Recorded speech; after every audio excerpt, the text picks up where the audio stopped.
Hello friends, welcome to my YouTube channel Vertex Classes for You. I am your friend Prahalad Parihar. Today we are going to study about Glimpse of India, lesson number 7 of class 10th. तो दोस्तों glimpse of India Bharat की झलकियाँ इस chapter में 7 number के lesson जो 10th class का है CBSE वाला, इसमें 3 लेसन हैं। तो उसमें से पहला लेसन जो है वो है a baker from Goa, Goa के बेकर यानी ब्रेड बनाने वाले। तो इस कहानी को, इस ऐसे निबंध भी बोल सकते हैं हम इसको, इसको जो है लूसियो रॉड्रिग्स ने लिखा है और वे एक बड़े प्रसिद्ध कोंकणी निबंधकार थे जो 1916 में उनका जन्म हुआ था और 1973 यानी 1916 से लेकर 1970 तक वो रहे, 73 तक वो रहे। तो उनका ये ऐसे है और बड़ा ही सुंदर ऐसे है। इसमें जो है वो लेखक जो है वो पुराने पुर्तगाल के लोगों के ज़माने में जो बेकर्स हुआ करते थे, जो ब्रेड बनाने वाले हुआ करते थे, उनके बारे में बताते हैं। तो ये जो है एक स्टोरी जैसा चलता है, निबंध जैसे चलता है। हमारे पूर्वज अक्सर पुर्तगाल के दिनों की याद करते हैं, यानी जो उनके फोर फादर्स वगैरह थे उनको अक्सर जो है पुर्तगालियों के समय की याद आती है, जब पुर्तगाली इस देश पर शासन करते थे। वे पुर्तगाली लोगों और उनके प्रसिद्ध ब्रेड के बारे में बताते हैं। वे ब्रेड खाने वाले तो चले गए, परंतु यह ब्रेड बनाने का व्यवसाय अभी भी जारी है। उनकी पुरानी भट्टियाँ, मिक्सर, साँचे अभी चालू हैं। भट्टियों की आग अभी बुझी नहीं है। सुबह सुबह उनके आने की सूचना उनके बाँस के लट्ठे की आवाज़ से मिल जाती है कहीं कहीं पर। और शायद पिता जीवित नहीं हैं, पर बेटा उस ब्रेड के व्यवसाय को चला रहा है। अभी भी गोवा में इन ब्रेड बनाने वालों को पैडर कहा जाता है। हमारे बचपन में ये ब्रेड बेचने वाले हमारे मित्र, साथी और मार्गदर्शक हुआ करते थे। सुबह सुबह उनकी लठ, बाँस का जो उनका लठ होता था, उसकी आवाज़ से ही हमारी नींद खुलती थी। उसमें वो विशेष प्रकार का जो है मतलब उस कुछ बारी बारी डंडियाँ टाइप की लगी रहती थी जिससे झांग झांग की आवाज़ उनकी आती थी। तो वो लेखक कहते हैं कि हम दौड़कर उनसे मिलने जाते थे। वे 2 बार गली से गुजरते थे ब्रेड बेचने जाते समय और ब्रेड बेचकर खाली बास्केट लेकर घर जाते समय। हमें उनकी ब्रेड बैंगल्स बहुत अच्छी लगती थी जो मीठी ब्रेड की बनी होती थी। ब्रेड तो हमारे घर की नौकरानियाँ ही खरीदती थी, मतलब बच्चों को तो ख़रीदना ही नहीं होता था, घर की नौकरानियाँ ब्रेड खरीद लेती थी। तो ये ब्रेड वाले अपने आगमन की सूचना बाँस की एक विशेष प्रकार के लठ के द्वारा झैंग झैंग की आवाज़ करके जो है करते थे। मतलब उनके आने का पता चल जाता था इस म्यूज़िकल साउंड से। उनका एक हाथ अपने सिर पर रखी टोकरी पर होता था और दूसरा हाथ बाँस के उस लठ पर होता था जिससे वो आवाज़ करते हुए चलते थे ताकि लोगों को पता चल जाए कि वो आ गए हैं।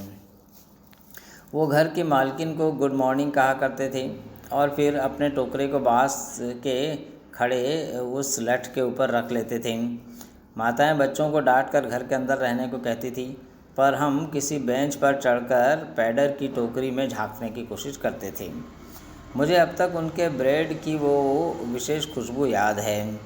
बड़े ब्रेड खाते थे और बच्चे ब्रेड बैंगल्स खाते थे। हम प्रॉपरली मुंह भी नहीं धोते थे। कई बार हम कहते थे कि कभी शेर भी कभी ब्रश करता है क्या। तो इस प्रकार से हमको मतलब जो है बड़ा ही वो था, ब्रेड खाने का बड़ा स्वाद था, बड़ा ही चस्का था।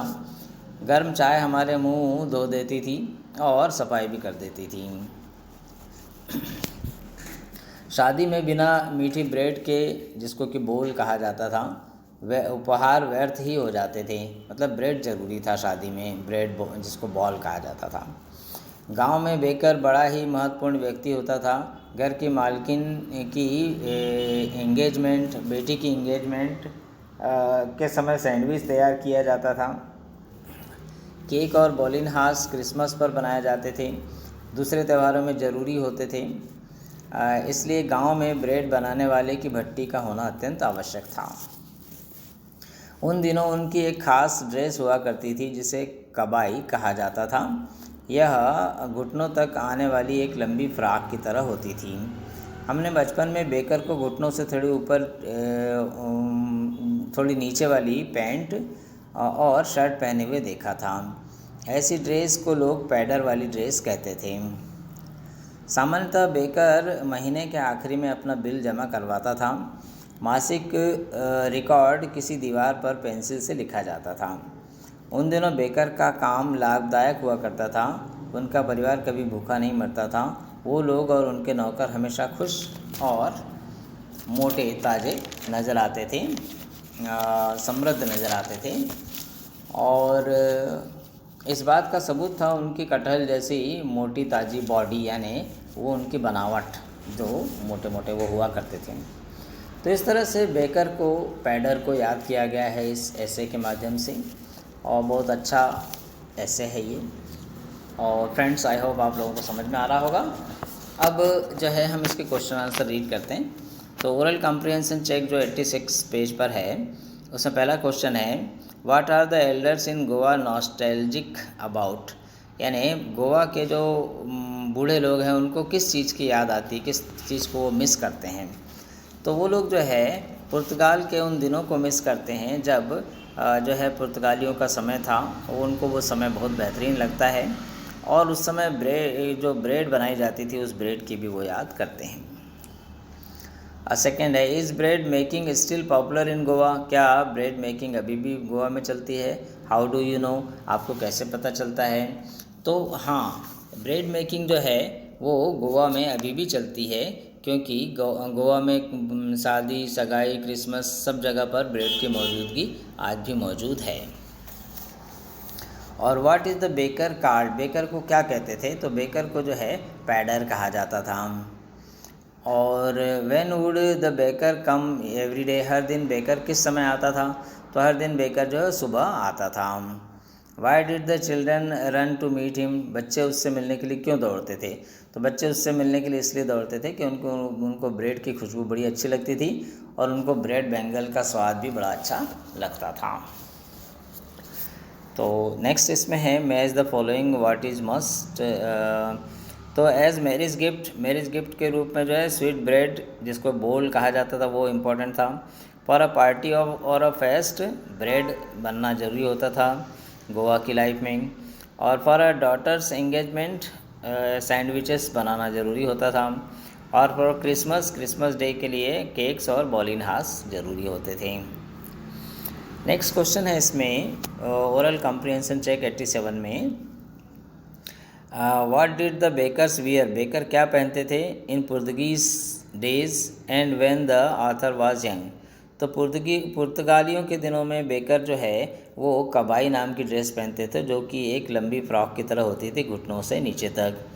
और लेखक के दिनों में, जब लेखक बच्चे थे उन दिनों में, ये जो बेकर होते थे वो एक शर्ट और घुटनों से नीचे वाली एक पैंट पहनते थे जो पूरी लंबी नहीं होती थी। उसके बाद में who invites the comment he is dressed like a पैडर, Y.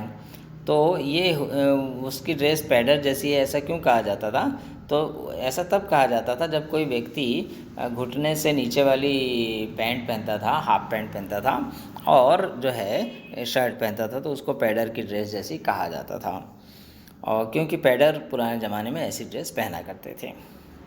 Where were the monthly account of the baker recorded. तो बेकर के जो मंथली अकाउंट थे वो कहाँ रिकॉर्ड किए जाते थे।